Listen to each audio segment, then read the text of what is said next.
Hi guys, Amar here, and today I will be showing you some functions that we are going to look through in our course, in this section. So I'm going to explain what functions are used for and how we can use them. As you can see in our Ninja, we have movement function.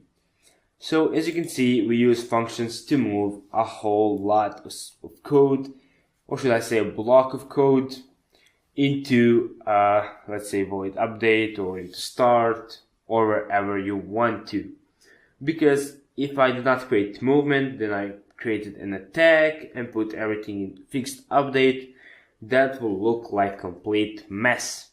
So it's easier to read the script to know what we use that code for. So let's say we use this block of code and we do not actually know what we are doing exactly.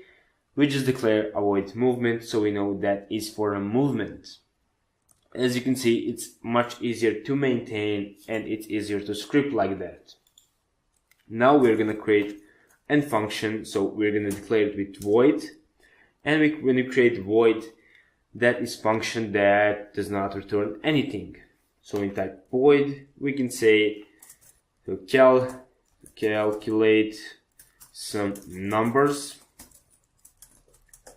And here we need to put some brackets, then open up and close curly brackets, and here we can start scripting. So here we'll put something like print, and we'll print plus 5 plus 9, then put semicolon, and to call our function into the console, we just go to start, type in calculate, and as you can see, our Visual Studio has autocomplete. I think MonoDevelop has it too. So just put it, open close parentheses, semicolon, and then we can go to our script to test it out. Now when I start our game, you'll see down there 5 plus 9, which is 14. Simple. Now let's get back to our script. Or we can put, like we did before, sum of these numbers equals to, or something like that, but we do not need. So that is one way that we can put. So I'm just gonna delete that and put like sum of the numbers is 5 plus 9. 5, so 8 plus 9. So and we just need to put that in our bracket, so that is counted as one number. You just need to put plus here. So we can do that even we can do that. Now when I start our function, you can see another number, that would be 17. 8 plus 9 equals 17.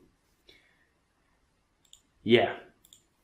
Next thing that I want to show you is a function that actually returns something. So I'm just gonna put this in code, not code, but I'm gonna put that in what is called a comment, because comments are not compiled by Unity or C#. So here we'll put int, same calculate some numbers, and here we need to type in return, because we are actually returning something. But before we end the statement, we'll say return, let's say 9 multiplied by 5. So we'll return that. And how we can use that? Well, let's say in our start, I'm just gonna copy this. In our start function, we say the sum of number is, and I can put here calculate some numbers, because we have integer here. As you can see, it's integer and it returns an integer. So that means when I put this function, it's actually an integer. So same as we have put like int equals to 9 multiplied by 5. Same as that, just you can do something more with it. And now, as you can see, if I save the script, go back to Unity, run our game, you will see 9 multiplied by 5, and you already know the answer is 45. As you can see, a simple way to use these functions that could be really helpful. Now, let's say you do not want to type in, I'm just going to comment that out too, so move this, put it down here. So let's say you do not want to put like numbers here, you want to change them somewhere else because it's hard to get over here, then delete, put numbers, other numbers, then go back to it and go and keep circling that. Well, you can create void calculate, so calculate some numbers, and here we can put some, in our brackets we can put some parameters. And before I go on with parameters, you see here we put int, you can here put float, boolean, string, whatever you like. I just put integer for an example because it was easiest to do for me. Same goes for parameters. Here we can put int a, and then we can put int b. And let's say I put here print like that, I copy that. So print the sum number is, and here we're gonna say a multiplied by b.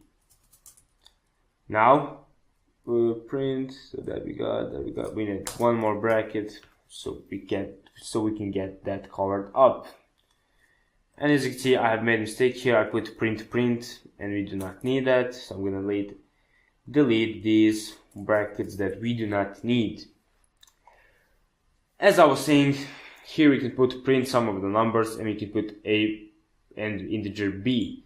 As I said before, we can put float, boolean, anything you want as parameter.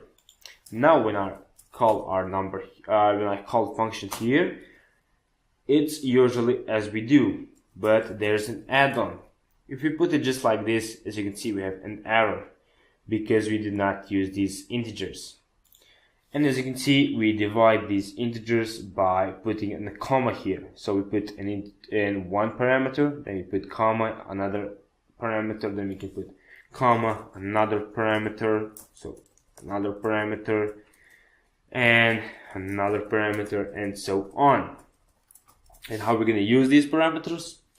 Well, just type in here some number that you like, let's say 2, add comma, and then put 7. And when I type in calculate some numbers, let's go back to our script, run our game. It will be pretty simple. Sum of the number is 14. Simple math, simple logic, guys. That is the reason I love coding. Now, as you can see, we put our parameters here. And now you may be asking yourself, can we do the same thing we did with the integer? Of course we can. So we can put int calculate. So cal. I have like problems misspelling this. Calculate some numbers. Put open brackets here, even there. And now we're going to put here int a and int b. I'm just gonna delete this one real quick. And here we will return. So let's say return a minus b, because we did not need that. And now if I were to put, let's say, something like this, so copy that, go here. So we're going to print that sum of number, but we're going to use calculate some numbers, and we're going to use, let's say, 10, and it is 6, because why not? As you can see, we have integer that will be loaded, and same goes for here. You can put as many parameters as you like. So we have a problem here. I need to add one more bracket. And now again, if I were to start our game, you will see numbers shown. So sum of the number is 4, because 10 minus 6 is 4. So guys, as you see, the simple way of using these what they're called again, give me a second guys, functions. And one thing I want to mention, that we can use the same function with the same name only if we have parameters on. So let's say we have in here calculate some numbers, and we have here calculate some numbers. So I'm going to copy paste that. See, the same, they have the same name, but when you put parameters, then they are not the same function. Let's say now I put void here, so I'm going to make sure I cut it out of here, so like that. And now if I were to put it here, Unity would show us a problem, because we have integer calculate some numbers and we have void calculate some numbers. When we go back to our Unity, it's going to say calculate some number is already defined, rename this or use different parameter types, as you can see. So now I'm gonna put that back where it belongs to. Let's say I put here, we will have numbers, problem, the same problem we had with this, but let's say if I add another integer, let's say C, they are not the same again because we have changed parameters for it. See guys, what I'm trying to say, that you can use multiple functions with the same name if you only use a different parameters. Simple as that. So guys, I think I've covered pretty much everything about functions. I did not saw like anyone do it as the way I do. Maybe there are some guys, but I did not actually watch too much courses online, so that may be a little problem. So guys, that will be it for this tutorial. This will be functions, and until next time, I'm here and I'm out.